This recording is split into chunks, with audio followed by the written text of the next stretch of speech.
Oi, eu sou a Dani. Tudo bem? Eu sou a Delane. Olá, eu sou a Adriana. Você está ouvindo o podcast Ginga Language. Seja muito bem-vindo. Esse podcast é um projeto independente criado por 3 mulheres nativas brasileiras voltada para o ensino de português como segunda língua.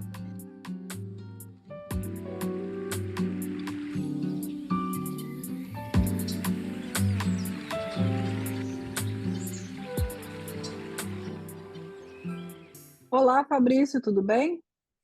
Olá, boa tarde, Adriana. Boa tarde para todo mundo. Olá, bem-vindo de volta. Oi, Fabrício. Olá, gente. Gente, Delane, Dani. a gente é engraçado aqui, que a gente tinha gravado o primeiro episódio, a primeira parte do Fabrício, antes do resultado, até mesmo do Brasil, né? Agora a gente está aqui com a segunda parte, já com o resultado da Copa, o Brasil sendo eliminado, né? Eu queria que o Fabrício falasse um pouco sobre o resultado dessa Copa para a gente.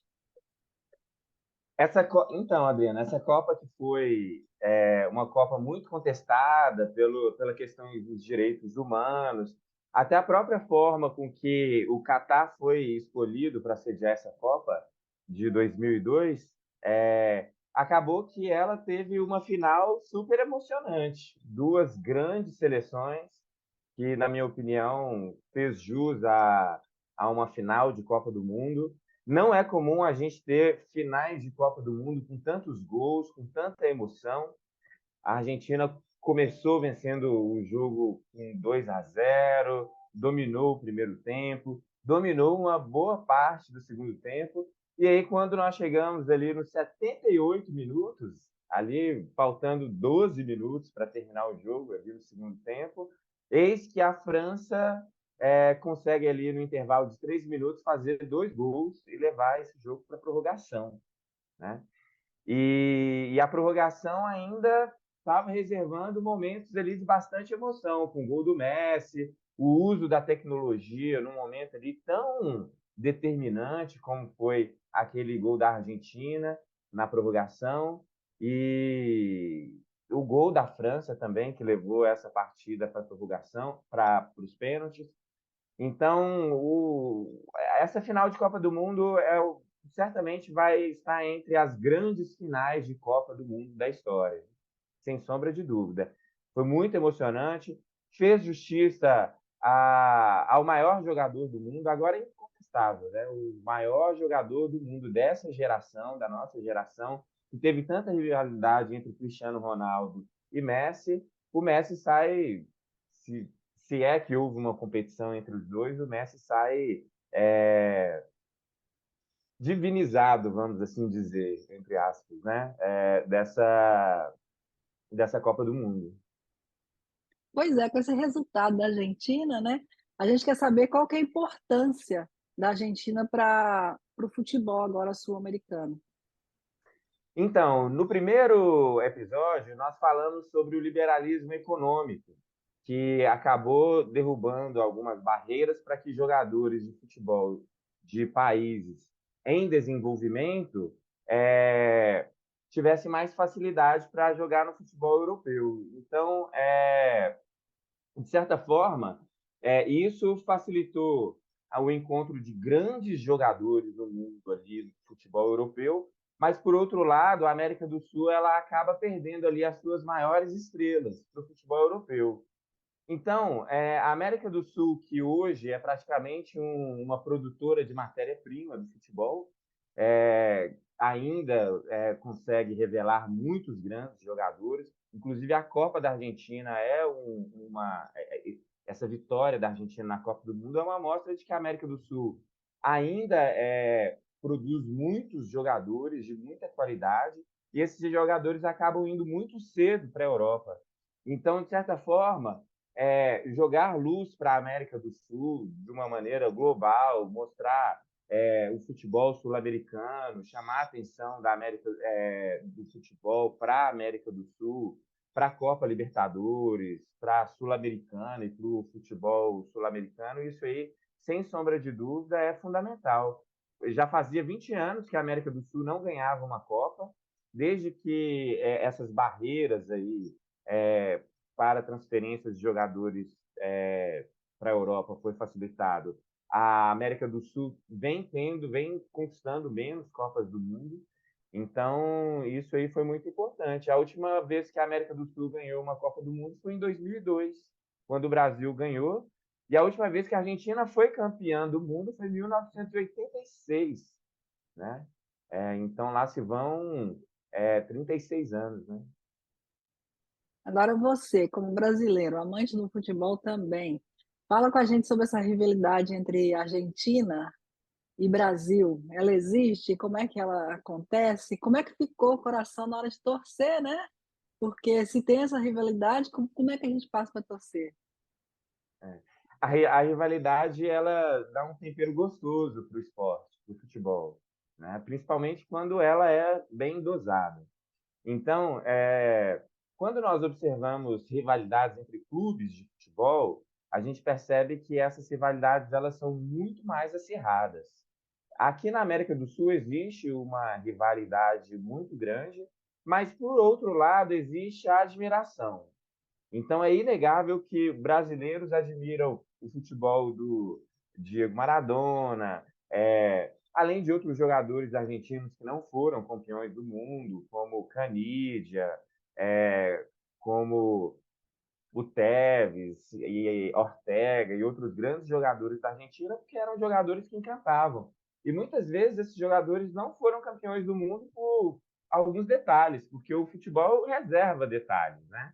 Então, se você observar o último lance da prorrogação, em que o jogador da França chuta a bola para o gol e o goleiro da Argentina faz uma defesa muito difícil e consegue evitar que a França faça o gol, era para a gente estar falando tudo o contrário agora. Era para a gente estar falando da França, era para a gente estar falando do Benzema, era para a gente estar falando ali do quão glorioso anda o futebol europeu, com tantos títulos. A França estaria emendando ali uma sequência de uma outra Copa do Mundo, que é algo muito difícil e que só o Brasil conseguiu fazer até hoje.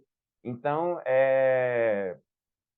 o futebol ele tem essa questão dos detalhes, né? E quem é do futebol, quando a gente busca aquela mística, a bola precisa ter um algo a mais para a bola entrar, que foi o que a Argentina teve e que a França não teve. Ótimo. Eu também queria saber, a gente está falando aqui, né? A gente está falando de um final de Copa, onde a Argentina foi campeã.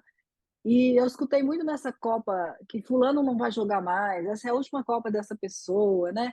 E tal. Então, eu queria saber que agora, nos tempos atuais, até mesmo antes da próxima, né? Que é daqui 4 anos, quem que são os melhores jogadores? Então, encerrando aí, quem declarou que está encerrando é o Messi. Ele falou que queria parar de jogar pela seleção argentina depois dessa Copa do Mundo. O Messi ele tem uma vida de tapas e beijos com a Argentina, porque o Messi foi muito novo para a Espanha. O Messi jogava muita bola nos clubes europeus que participou, mas o Messi não conseguia levar para a Argentina todos os títulos que ele conseguia nos clubes europeus que ele jogava. Isso está muito relacionado à qualidade que os jogadores, né, que jogavam com o Messi, o nível que esses jogadores tinham. Então, sempre criticavam muito até mesmo a questão da nacionalidade dele, né? Será que o Messi ele se sente argentino mesmo? Será que ele não se sente argentino? E o Messi sempre sofreu muito desgaste por conta disso. Uma característica dele é que ele não é tão ativo nas redes sociais. Então, as pessoas acabam não sabendo exatamente o que passa na cabeça dele. Eu acho que ele também meio que distanciou das redes sociais por conta dessas críticas muito fortes que se fazia a ele. Mas em 2019, 2020, se eu não me engano, ou 2021, a gente teve uma Copa América aqui no Brasil, em que a Argentina ganhou no Maracanã. Foi uma Copa América meio apagada por conta da pandemia, então tinha pessoas aqui no Brasil que concordavam de fazer a Copa América, outros que não concordavam. Então teve uma conotação política muito forte nessa Copa América, Mas, independentemente de política, no futebol, quem foi lá na Copa América e ganhou foi a Argentina. A Argentina teve um bom desempenho, ganhou do Brasil na final da Copa América. E esse título da Copa América tirou a Argentina de uma fila que vinha de quase 30 anos. Tinha quase 30 anos que a Argentina não ganhava um campeonato. E agora, então já teve uma importância muito grande para o Messi, essa Copa América, porque era o único que ele tinha conquistado pela Argentina. E agora ele conquistou a Copa do Mundo. Então a Copa do Mundo, ela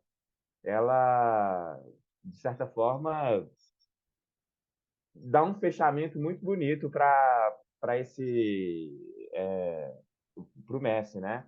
E eu gostaria de fazer justiça também a Olimpíada que o Messi ganhou em 2008, tá? A Argentina ganhou a final do futebol no futebol olímpico do Brasil na Olimpíada.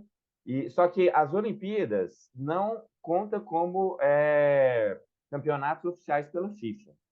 Então é contada como se fosse uma categoria amadora. Mas mesmo assim é um título muito importante. Eu dou muito valor para as Olimpíadas. O Brasil até 2016 não tinha Olimpíada no futebol e era algo que fazia muita falta para o Brasil. Agora, tem jogadores que não participaram, que são grandes jogadores dessa Copa do Mundo e que possivelmente vai ser esquecido. Um deles é o Benzema da França. Olha só, o Benzema foi o melhor jogador do mundo, segundo a FIFA, e não participou da Copa. E é incontestável que ele foi o melhor jogador durante essa temporada. Então, o Benzema e a França também perdeu o melhor jogador, que era o Benzema. O melhor jogador da França nem era o Mbappé, era o Benzema, que estava contundido. Então, ele não pôde participar. A gente tem jogadores que estão surgindo. Então, o Vinícius Júnior no Brasil é uma promessa muito grande. A gente tem outros jogadores como o Richarlison, que teve um desempenho razoável. Então, eu particularmente acho que a seleção brasileira, ela, pensando friamente, eu acho que não tem que desfazer de tudo, não. Eu acho que a seleção brasileira tem uma base boa. O Neymar deve jogar a próxima Copa do Mundo, se ele se dedicar, se ele fizer um bom ciclo. Então, eu acho que o Neymar tem ainda possibilidade até para mais duas Copas. O Neymar está com 30 anos, na próxima Copa ele vai ter 34 e na outra ele vai ter 38. Na próxima Copa ele vai ter a idade que o Messi teve nessa Copa. Então o Neymar tem ótimas possibilidades aí de estar jogando em alto nível. E a seleção brasileira está passando por uma mudança de ciclo, assim como a seleção da Argentina. A seleção da Argentina tinha muita gente nova ali na seleção da Argentina. Então, isso é um outro fator que mostra que o futebol sul-americano continua produzindo ali bons jogadores. Tivemos surpresas. Foi a primeira vez que uma seleção africana chega à semifinal de uma Copa do Mundo, que foi o caso do Marrocos. Então, isso, eu acho que quanto mais seleções de África, Ásia, a América do Norte chegar ali nas finais ali da Copa do Mundo, melhor, porque isso mostra que o futebol, de alguma maneira, está se fortalecendo aí em regiões em que até pouco tempo atrás era mais fraco. Então essa Copa ela teve essa marca de trazer novos jogadores e de consagrar antigos jogadores, como foi o caso. Antigos jogadores não, jogadores que estão jogando, como o Messi, que segundo ele, vai despedir da seleção argentina. Eu, no lugar dele, eu despediria. Eu me demitiria mesmo, eu terminaria meu ciclo, porque terminar o ciclo em alta é muito importante. Teve também, Dri, antes de você perguntar, eu queria só também pontuar que eu acho que também foi uma Copa de muitas imprevisibilidades, assim, né? De times africanos, né, que também fizeram história por ganhar, chegar tão longe, né? Como o Marrocos, ou o Camarões também, né? Que fez o gol contra o Brasil, que eu acho que Camarões, acho que nunca tinha ganho, não foi uma coisa O assim? Brasil nunca tinha perdido para um time Perdido para africano Camarões, numa Copa. Não é para Camarões, para uma para um seleção time africana. africano, exato, foi É. essa marca. Então, eu acho que teve várias marcas que foram, assim, mundial, assim, importantes, né?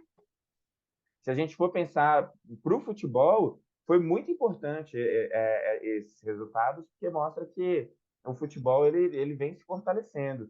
E o futebol, ele, como a gente já falou no episódio anterior, o futebol é um instrumento que pode ser utilizado para o bem, já que encanta tanto as pessoas, certo? Então, tudo que a gente puder fazer para o futebol se fortalecer, usando sempre a ética como fundamento ali para tomar as decisões em relação ao futebol, eu acho que é sempre bem-vindo.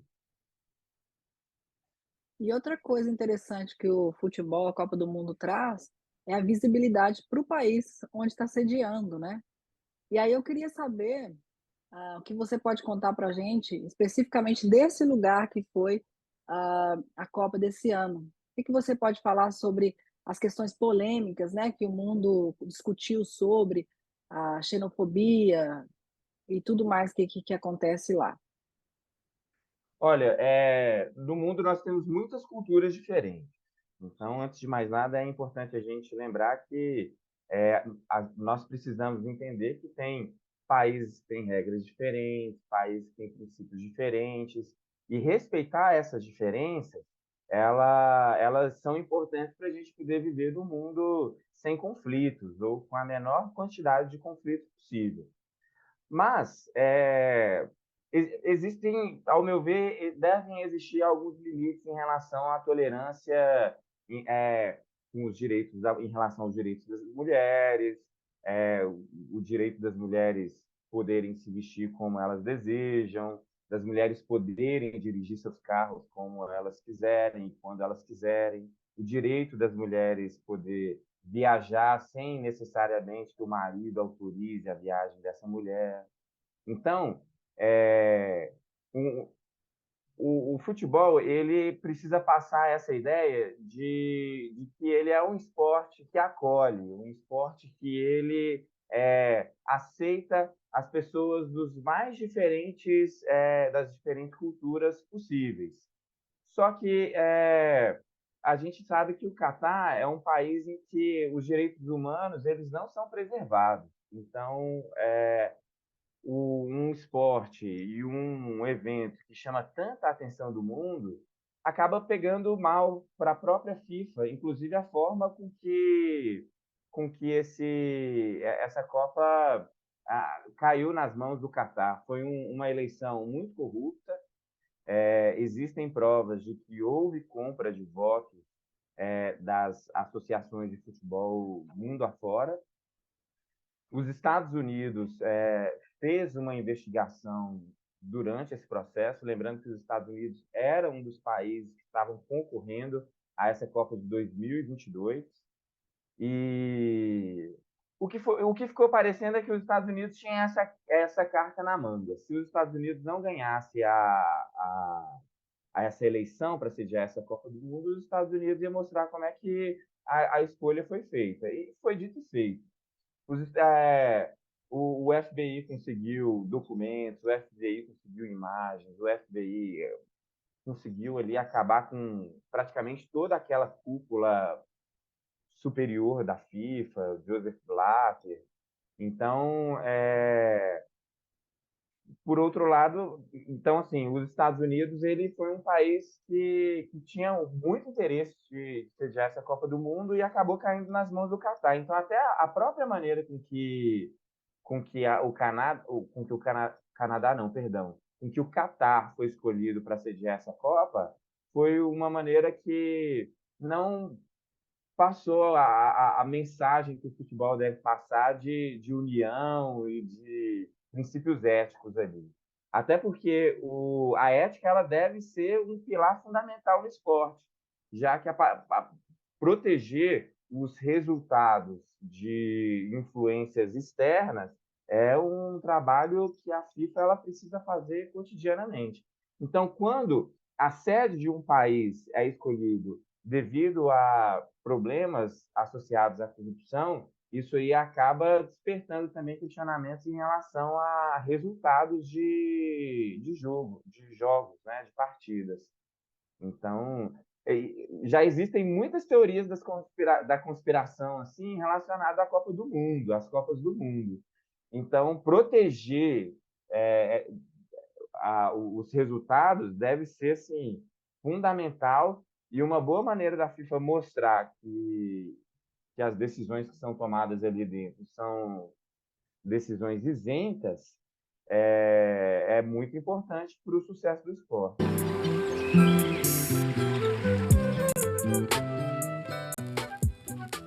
If you like our work, please consider supporting us at Venmo at Jinga 2022. You can follow us on Instagram, Facebook, and Twitter at Jinga Language. We also offer free Brazilian Portuguese classes on meetup.com. And if you're interested in having classes with us, or if you have any comments or questions, please contact us at jinga.language@gmail.com. Thank you for listening. E dentro disso que você acabou de nos dizer, por que o Catar? Dentro de toda essa situação que aconteceu, por que a escolha do Catar? Olha, o Catar, dos anos 2000 para cá, o Catar ele é um país que tem se interessado muito em levar competições internacionais de diversos esportes para a região. A região lá é uma região muito rica, por conta do petróleo, do gás natural que eles conseguem extrair lá na região, e eles precisam investir isso aí em outros setores. Eu acredito que o petróleo ele não vai continuar tendo esse valor que ele tem hoje daqui 40, 50, 60 anos, porque o mundo está investindo muito em fontes alternativas de energia. Então, eles precisam conseguir fazer o melhor uso desses recursos no momento para criar outros tipos de investimentos no futuro, atrair investimentos, atrair pessoas, visibilidade. O Catar é um país muito pequeno mesmo. Então, assim, o Catar ter uma Copa do Mundo é muito importante para o Catar, até para o próprio reconhecimento do país na comunidade internacional. A gente, inclusive, eu falei assim, muito especialmente sobre o processo de independência, das independências afroasiáticas nos anos 60 e 70. Uma boa parte do mundo ainda era colônia de países europeus durante esse período, e ali passou por um processo de muitas independências, de antigas colônias europeias. Então, quando essas antigas colônias elas conseguiam a independência e depois da independência conseguia participar de campeonatos internacionais patrocinados pela FIFA, isso aí, sem sombra de dúvida, ajudava a ter um maior reconhecimento internacional desses países que ali estavam recentemente se tornando independentes. Por mais que muitos desses países ainda não tivessem uma estrutura de futebol para conseguir chegar à Copa do Mundo através de uma eliminatória. Mas só de participar das eliminatórias, as pessoas no cotidiano já entendiam aquele país como um país independente, um país que tem autonomia, que faz parte da comunidade internacional. Então, para o Catar, isso foi muito importante. Mas, por outro lado, a gente teve aí limitação de bebida alcoólica durante o campeonato. Então, no Catar é proibido o consumo de bebida alcoólica em lugares públicos e mesmo em alguns lugares privados, só em hotéis internacionais, em alguns condomínios é que são permitidos.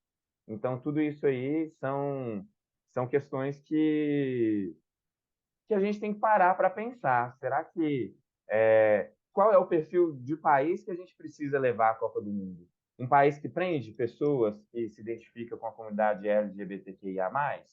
Será que você prender? Será que você condenar à morte? Será que você impedir que algumas pessoas, que as mulheres frequentem alguns lugares?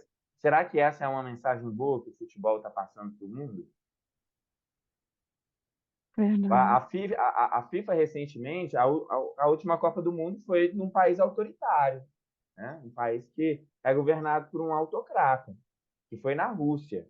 Então, a gente percebe que a FIFA esse meio corrupto da FIFA, acabou preferindo sediar a Copa em países onde a imprensa é controlada, países onde existe um certo controle da imprensa, justamente para limitar ali ou dificultar essas denúncias em relação à corrupção dentro da FIFA. Então, isso pega muito mal para a FIFA.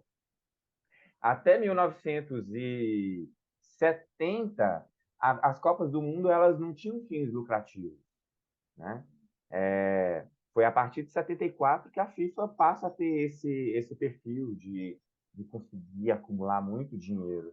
E, coincidência ou não, foi um brasileiro que fez isso com a FIFA, né? Que foi o João Avelange. Então, até 1974, existia a FIFA era controlada por um ex-árbitro de futebol inglês que tinha ali tinha um perfil muito ético na época. A Copa não deveria ter essas finalidades lucrativas, assim como acontece com as Olimpíadas. Mas de 74 para frente, aí a venda de direitos de imagem que a FIFA passou a conceder, os monopólios que a FIFA passou a conceder para determinados canais de televisões de diferentes países, tudo isso aí fez com que a FIFA conseguisse acumular muito dinheiro. Ah, e o dinheiro sempre estraga, né? Quer dizer, é É. bom, mas é ruim. Eu queria fazer um adendo, aproveitar rapidinho, Dri, Dê, nessa questão que o Fabrício está falando da FIFA, que tem, para quem tiver interesse, né, em saber um pouquinho mais, saiu um documentário no Netflix, não sei se alguém viu, sobre a FIFA, chama Planet FIFA. Você assistiu, Fabrício? E entra muito na questão da corrupção. Muito, assim, os escândalos, enfim. Então, eu acho que quem quiser saber um pouco mais, né, a gente não vai se alongar nesse assunto aqui, mas eu acho que é interessante. Eu assisti e subscrevo tudo que você falou aí. Eu super recomendo. No português ficou Os Esquemas da FIFA. Então, eu recomendo que assistam, porque são fontes confiáveis. Foi um documentário muito, muito bem estruturado. Eu achei interessante porque eu acompanhei todo esse processo aí nos últimos 20 anos, 25 anos, e eu achei interessante eles condensarem tudo e a gente perceber que não existe teoria da conspiração. O pessoal estava roubando dinheiro mesmo lá na FIFA, né? Tem Exato, prova, tem imagem, exato. tem documento.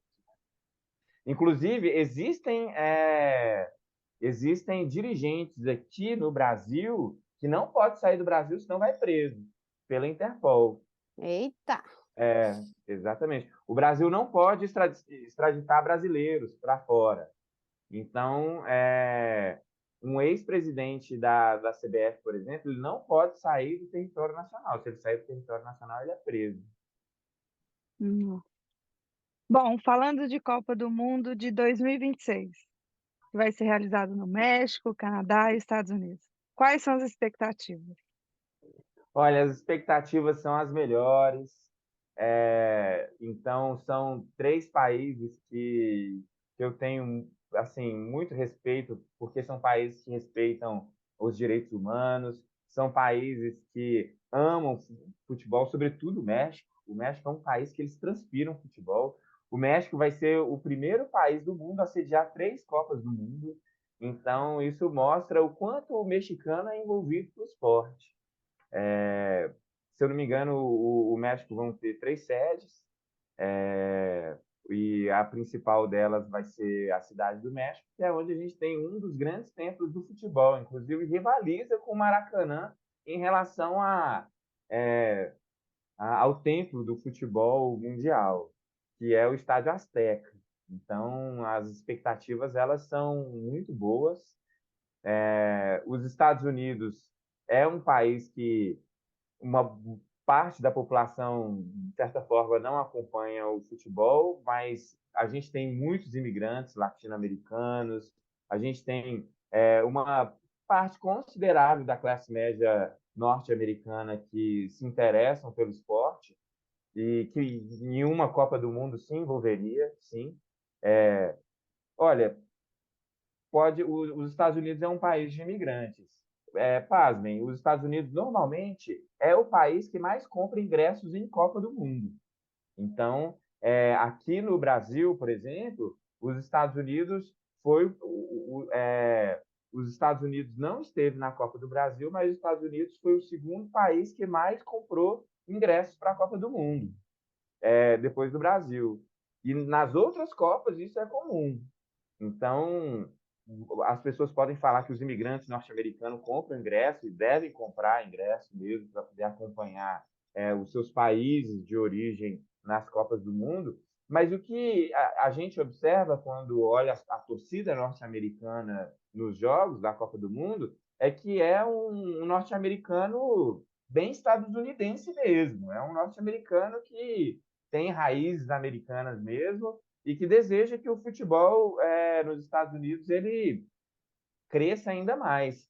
Os Estados Unidos nessa Copa do Mundo é um início de ciclo para os Estados Unidos. Os Estados Unidos está se preparando para a Copa do Mundo que ela vai sediar. A gente tinha boas expectativas para o time dos Estados Unidos nessa Copa do Mundo.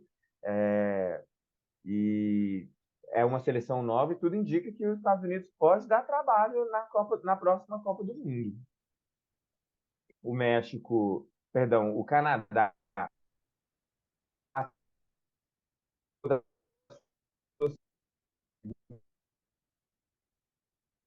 Copa. Então, é um país em que o esporte está crescendo lá também. Se eu não me engano, vão ter 2 cidades que vão sediar jogos da Copa. Eu sou suspeito para falar, porque apesar de nunca ter ido para o Canadá, pelo que eu acompanho da política externa do país e da política interna, é um país que eu admiro bastante. Então, acho que tem de tudo para ser uma grande Copa do Mundo, essa Copa que vai ser realizada na América do Norte. Agora falando de esporte e política. Como que os governos autoritários se apropriaram do esporte para usá-los como propaganda de governo? Gente, o futebol é um esporte que encanta. Ele é um esporte que encanta. A gente aqui no meio da Copa do Mundo, coisas muito importantes acontecendo na política, no mundo afora, mas a gente vive um período assim de completa magia com o esporte. Então, muitas vezes, se o esporte estiver sendo controlado por pessoas que não seguem determinados princípios éticos, né? Não obedecem às leis, não têm muito interesse com a democracia, ele acaba sendo um esporte, um meio de controle da população, das massas. Então, a gente consegue observar isso de forma muito clara quando o Mussolini, na Itália, levou a Copa do Mundo para a Itália em 1934. Coincidência ou não, a Itália ganhou essa Copa e houve muitas intervenções em várias seleções pelo Estado italiano. Inclusive, um dos jogadores brasileiros foi impedido de entrar em campo durante essa Copa do Mundo porque ele tinha origem italiana. Ele havia nascido na Itália, mas tinha naturalizado brasileiro, nunca tinha jogado pela seleção italiana. Então, esse jogador era o Ligini. Inclusive, era de um time que na época se chamava Palestra Itália, de Minas Gerais, e que hoje se chama Cruzeiro. Esse jogador ele foi impedido de entrar em campo, ele foi convocado, foi para a Itália, e ele foi impedido de entrar nos jogos da Copa do Mundo justamente pelo fato de ele ter nascido na Itália. Então, na época, a FIFA ainda não tinha regras muito claras em relação à nacionalidade e o governo italiano ele agiu de forma ativa nessa situação. É um dos vários exemplos que a gente teve nessa Copa da interferência de governo dentro do esporte. A gente teve também uma Olimpíadas, olha só, Copa do Mundo de 34 e Olimpíadas de 1936, que aconteceu em Berlim. O Hitler fez questão de sediar as Olimpíadas de 1936, que ele tinha o interesse de mostrar a superioridade ariana dos alemães em relação aos mestiços do mundo afora. Essa Olimpíada ela teve uma conotação política muito forte também, e que foi interessante porque muitos mestiços ganharam a medalha de ouro, né, nessa Olimpíada. Inclusive, um dos vencedores ali da maratona, dessa área do atletismo, foi vencido por um norte-americano negro, que o Hitler se recusou a entregar a medalha de ouro para ele. Então, tem inclusive filme que conta essa história, né? Então, o esporte, justamente por conta desse encantamento, muitas vezes ele é manipulado de maneira não muito interessante pela política, para ter o controle político das massas. Durante esse período, o futebol ele foi largamente utilizado pelos fascistas na Europa. Inclusive, aqui no Brasil, a gente teve uma ditadura, que foi a ditadura do Estado Novo, teve uma influência muito grande também dos movimentos fascistas aí, da Europa, e que teve muita interferência no futebol mesmo nessa época. Aqui no Brasil, a gente teve a ditadura militar, que também explorou muito essa questão do esporte para tirar vantagens políticas.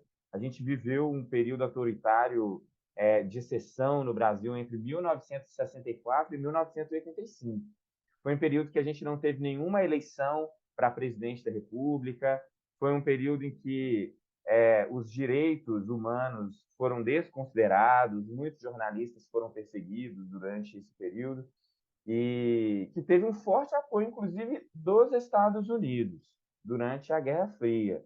Os Estados Unidos, temendo ali uma influência soviética na América Latina, investiu em golpes militares na América do Sul, em alguns países da América Central, para impedir que essa influência socialista chegasse aqui na América do Sul.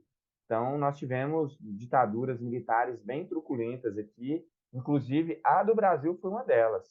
Na Argentina também foi utilizada em 1978, com resultados também de partidas que muito provavelmente teve a interferência do governo. Então, é um assunto muito delicado. O futebol ele une as pessoas, mas tem que tomar cuidado para ele não, de alguma maneira, justificar governos autoritários, alimentar ali ideologias que não necessariamente é aquelas que estão associadas à democracia, aos direitos humanos e aos direitos individuais. Deixa eu perguntar uma coisa, aproveitando essa onda. Durante esse período da ditadura no Brasil, a gente ganhou alguma Copa do Mundo? O melhor time que a gente já teve no mundo, de todas as seleções, veio a calhar a vir justamente na época da ditadura militar, que foi a Copa de 1970, que foi uma Copa no México, que foi uma decisão no Estádio Azteca, e a gente teve jogadores que a gente nunca mais vai esquecer. A gente teve o Pelé, a gente teve o Tostão, a gente teve Carlos Alberto Torres, a gente teve Piazza, a gente teve muitos grandes jogadores, e foi uma Copa que aconteceu justamente durante a ditadura militar. Alguns jogadores chegaram, inclusive, a colocar em questionamento se iriam para a Copa ou não, justamente por conta dessa exploração que o Estado estava fazendo sobre a seleção brasileira. Mas no frigir dos ovos, a seleção fez um grande campeonato, e só que o Estado utilizou isso aí como propaganda para a ditadura do Brasil. Isso é fato. A gente percebe, por exemplo, que em 1960, durante o ciclo entre 66 e 70, a gente teve um ciclo em que o Brasil tinha um técnico chamado João Saldanha, e esse João Saldanha ele era declaradamente uma pessoa que se posicionava à esquerda na política, lembrando que era uma ditadura de direita que a gente tinha no Brasil. E naquele momento, o técnico da seleção brasileira havia convocado o jogo. Em 1969, o técnico da seleção havia convocado os jogadores. Esse time de 1970, ele foi criado por esse técnico, João Saldanha. E quando foi a convocação para a Copa do Mundo, João Saldanha deixou um jogador de fora, que era da preferência do ditador, que era presidente da República no Brasil na época, Garrastazu do Médici. O Garrastazu do Médici era gaúcho, torcedor do Internacional, e tinha um atacante chamado Dadá Maravilha, mais conhecido como Dadá Maravilha, que é o Dario Pereira. É um jogador que fez muito sucesso também no Atlético Mineiro, e era um jogador que, de alguma maneira, ele é muito simpático, ele faz muitas brincadeiras, então isso aí, de fato, é um jogador muito carismático, mas que talvez não tivesse um nível técnico dentro dos parâmetros que nós tínhamos ali na seleção de 1970. Então, o João Saldanha ele deu uma declaração para o presidente da República até bem desafiadora, né? Ele declarou que, da mesma maneira que o presidente da República escala os seus ministros, e o técnico da seleção brasileira não tem nada que interferir nas decisões da escolha dos ministros, a mesma coisa deveria acontecer com o técnico da seleção brasileira. O técnico da seleção brasileira convoca os seus jogadores e o presidente da República não interfere na decisão do técnico da seleção brasileira, certo? Essa declaração custou o cargo dele na seleção brasileira, que foi ocupado por um jogador que tinha deixado de jogar futebol de maneira até recente, que foi o Zagallo. Então, o Zagallo ele foi o responsável por assumir a seleção brasileira, que foi montada ali pelo João Saldanha, e teve o melhor resultado, a seleção que mais encantou entre todas as seleções do mundo, foi essa Copa de 1970. E ainda teve um adicional. A FIFA, quando ela criou a Copa do Mundo, ela achou que dificilmente ou iria demorar muito tempo algum país conquistar 3 Copas, já que era de 4 em 4 anos, ia ser um campeonato muito disputado. Então, quando a Copa do Mundo ela foi criada com a promessa de que o primeiro país que conseguisse conquistar 3 Copas do Mundo ia ficar em definitivo com a taça, que foi itinerante durante todo esse tempo. E o primeiro país a ganhar esse tricampeonato foi o Brasil, em 1970. E aí o Brasil conquistou em definitivo a taça Jules Rimet. Depois dessa taça, a partir de, se eu não me engano, a partir de 74 a gente passa a ter um outro troféu, que é esse troféu que a gente conhece, que tem uma bola ali que é tipo um planeta com umas estátuas assim sustentando essa bola. Antes dela era a taça Jules Rimet. Jules Rimet foi o fundador da FIFA, né? Levava o nome do fundador da FIFA, que era bem menorzinha e era uma taça mais tradicional, porque ela tinha um espaço ali para você colocar um champanhe, colocar um vinho ainda e tomar, dar o gole ali do campeonato. Então, só para concluir essa parte, infelizmente o futebol ele foi utilizado para, vamos dizer, adocicar ou tornar mais leve as relações internacionais de governos autoritários com a comunidade internacional. Legal. Deixa eu só fazer um adendo aqui na questão da taça, que essa taça nova, né? A nova não, né? Já tem bastante tempo. Mas Essa a taça que vem se desde usa de agora. de meados da década de 70. Eu só não sei dizer categoricamente se a primeira vez que ela foi entregue foi em 74 ou 78. Eu acho que foi 74, já que em 70 o Brasil conquistou o Jules-Rimet em definitivo. Tá. Agora, essa taça, o país que ganha, né? Você sabe explicar o que acontece com ela? Ela não fica mais, né, com o país. Não, ela é Ela tem um lugar itinerante. certo. E o Brasil tem culpa nisso, porque a taça Jules-Rimet que o Brasil a taça Jules-Rimet que o Brasil conquistou, ela foi furtada. Então isso aí foi um trauma muito grande para a Copa do Mundo, para o campeonato. E, se eu não me engano, eu tenho quase certeza essa Copa ela é itinerante, independente da quantidade de títulos que o país ganha. O Mas o país país ganha uma depois, réplica, né? O país ganha uma réplica. a Argentina vai ficar 4 anos com essa taça.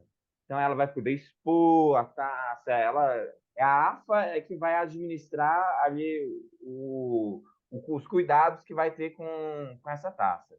E aí, quando a gente for ter a Copa de 2026, provavelmente o Messi vai levar a taça lá para a Copa do Mundo e vai entregar para a FIFA, para que a FIFA possa entregar esse troféu para o próximo campeão do mundo. Tá. E é isso que eu ia falar. Ela fica, o campeão fica com uma réplica e a original acaba voltando lá para algum lugar safe, né? Seguro.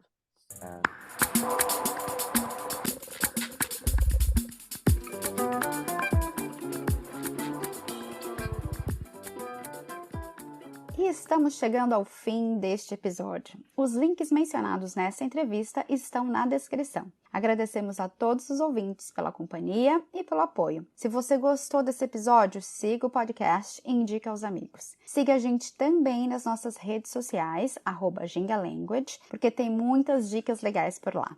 Até mais, gente! Tchau!